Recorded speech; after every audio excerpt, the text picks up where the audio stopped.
Hey, welcome to Socialism for All. Today's date is February 5th, 2023, and it's the third anniversary of the launch of the Socialism for All YouTube channel. So I'm making a community post about it. I also just wanted to make a short video because you got to celebrate the wins, and lasting for 3 years, I would consider a win.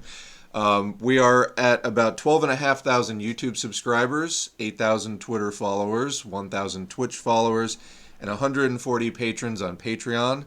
So that is a lot of growth at a solid pace. I appreciate everyone who shows up and makes thoughtful contributions to the discussion.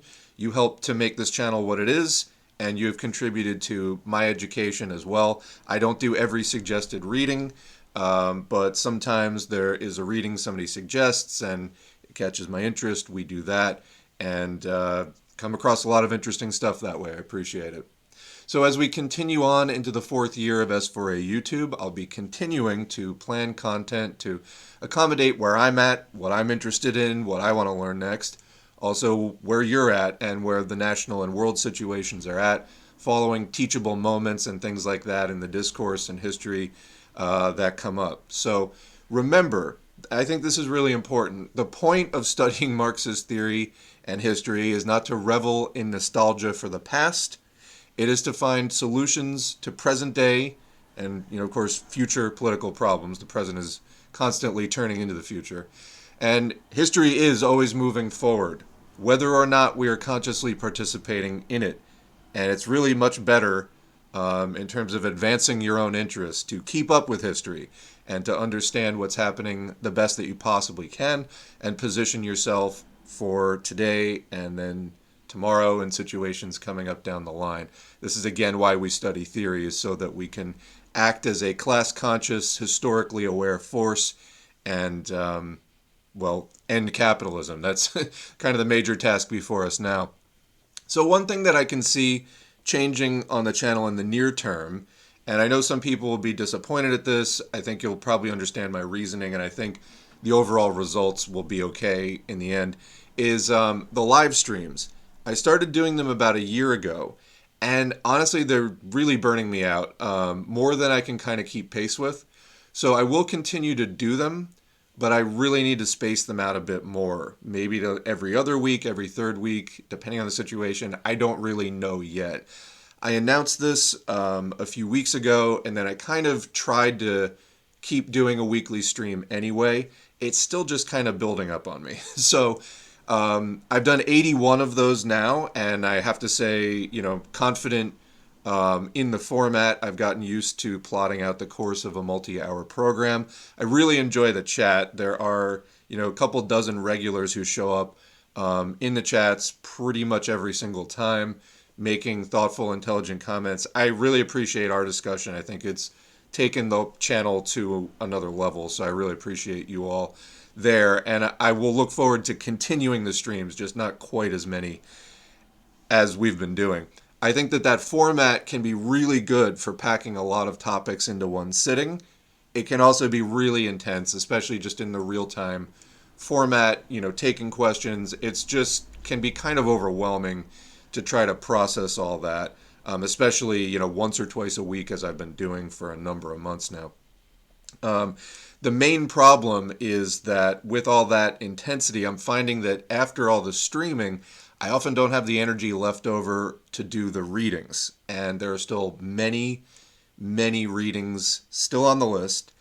And I think that the readings are important not only to get your baseline education, to read the Marx and Engels and Lenin and everything else that we need to read, to get a basic, materialist understanding of class struggle and, to deepen our educations that way. We need that baseline.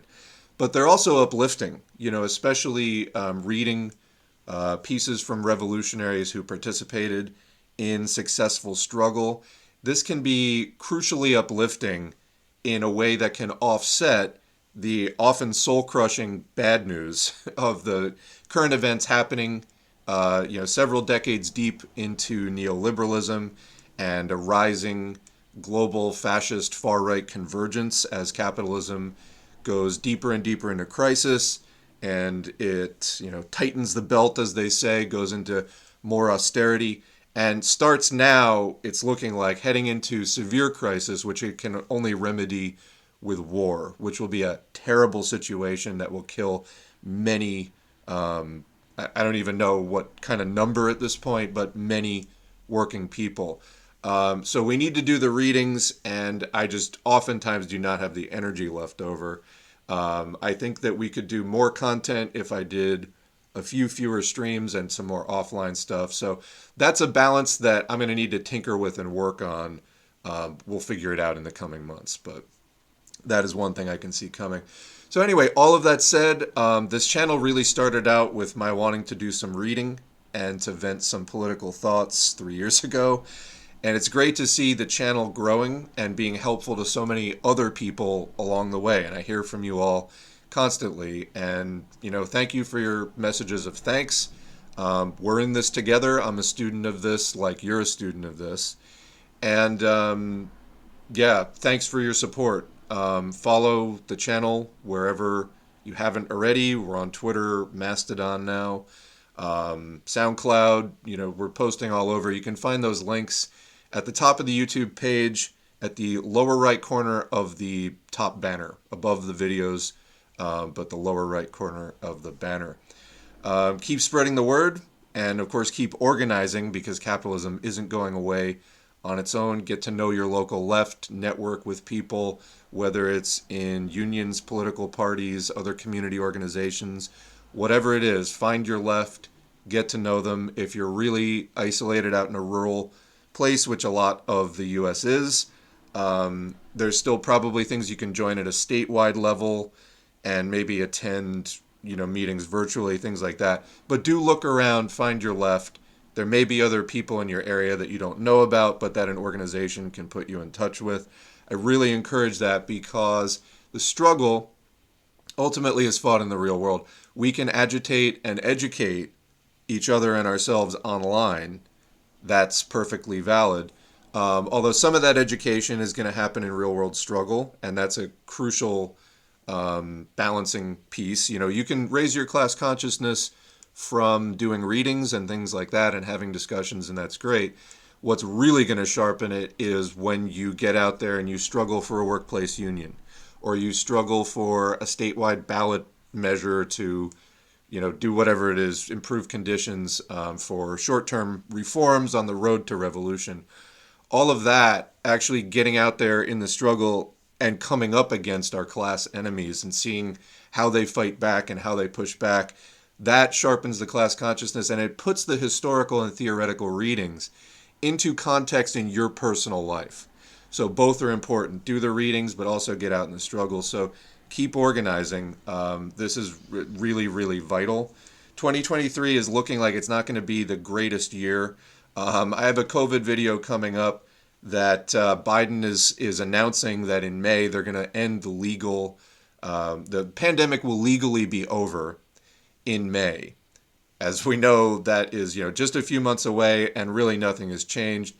This year is so far starting off with the highest levels of circulating virus in the wastewater of any year of the pandemic, and so it's crazy. When I started this channel 3 years ago, things were a bit different. There was a bit more momentum. The pandemic had not yet started. That would start a few months into it. Bernie Sanders was doing his second run against his, quote, good friend Joe. Unfortunately, that went nowhere. To see somebody rallying tens of thousands of people by the stadium full, who are coming together, wanting major reforms to the system, wanting social change, and then to feed that into the dead end of the Democratic Party, that's pretty tragic. Of course, also in 2020, and perhaps in large part due to the fact that people were being paid to stay home at that time due to COVID-19, which was a completely sensible thing, and honestly, we still need something like that for people who test positive. There were major protests that spring and summer over the murder of George Floyd, Black Lives Matter in general. There was so much kindling, laying around that caught fire. A lot of people have a lot of grievances for a lot of different reasons, and it exploded into protest. Unfortunately, that has died down in 2021 and 2022. have been much quieter on the social unrest front, at least as far as open expressions of that. I would really love to see more of that, because one thing that's really bad for the left is stagnation. And I'm not sure exactly where we go from here, but definitely we need to keep getting ready as the vanguard, as the part of the working class that is the most aware, class conscious, historically engaged and educated and things like that. We need to stay aware and keep building our influence so that the next time that there is another big public outpouring, uprising, that we're in a position to influence the masses who get tired of being oppressed and exploited in a way that can be as sustainably effective and overall as politically useful as possible for advancing the interests of the working class. And again, working up to a point where where we are in a position to end capitalism. So anyway, that's always been the goal of how what we're trying to do as far as socialism and advancing Marxism. We're still working on that. Obviously, it can be frustrating watching the U.S. fall into stagnation and just kind of put up with the bullshit. The U.S. does not have a good culture of protest. That's something that gets to me on a regular basis. But hopefully, again, as we Marxists continue to educate ourselves, continue our agitations, continue to organize, again, the next time that inevitably there is an uprising again, we'll be able to take it and, as far as possible, again, through our influence and connection with the working class. So that has to be a real thing, our influence and connection with the working class. This is not something that is going to happen overnight. It's also not something that is permanent, even when it is established. It's an ongoing, living, dynamic relationship. And so, again, this is real world stuff. You have to be out there in the real world, organizing, making connections, building movements. People will ask sometimes, how do we convert people to socialist thinking? And I think that kind of framing is not exactly it. What we have to do is build a movement and then attract and engage people into becoming participants in that movement. That's kind of more the thing. And as we say, agitate, educate, organize is the basic slogan. Agitation is the process of drawing out people's complaints, asking how people are when they, talk about the things that they are complaining about, drawing that out, listening to them and asking them more questions about it so that they talk about it at more length than they would have if we weren't talking to them. Then, once that is drawn out through that agitation and through that spotlighting of the problems, again, sensitively, you want to do it in a way that doesn't actually just make people shut down or anything like that, educating people on the connections between their situation and the class exploitation of capitalism. Finally, organizing. When you've established some kind of a relationship, seeing if people are willing to participate in the movement, and membership and things sort of comes from there eventually. But you have to really convince people of the worth of the work that we're doing, and that it will have some value in their lives. It's a risk to get political in a system that is so oppressive, and it has to feel like it's worth the risk. Like this is something that can really improve people's lives, both short-term and long-term. So anyway, keep that in mind as you're speaking to people less class conscious than you are. And, but again, we need to be engaging people ultimately by the tens of millions. So that's the point that we need to work up to. Again, something like the Bernie Sanders movement would be great, but not feeding it into the dead end of a neoliberal party like the Democratic Party, fascist collaborating party like the Democratic Party. And ideally also, not something that is just limited to social democracy. In other words, keeping capitalism intact, keeping current property relations intact, but just making some reforms.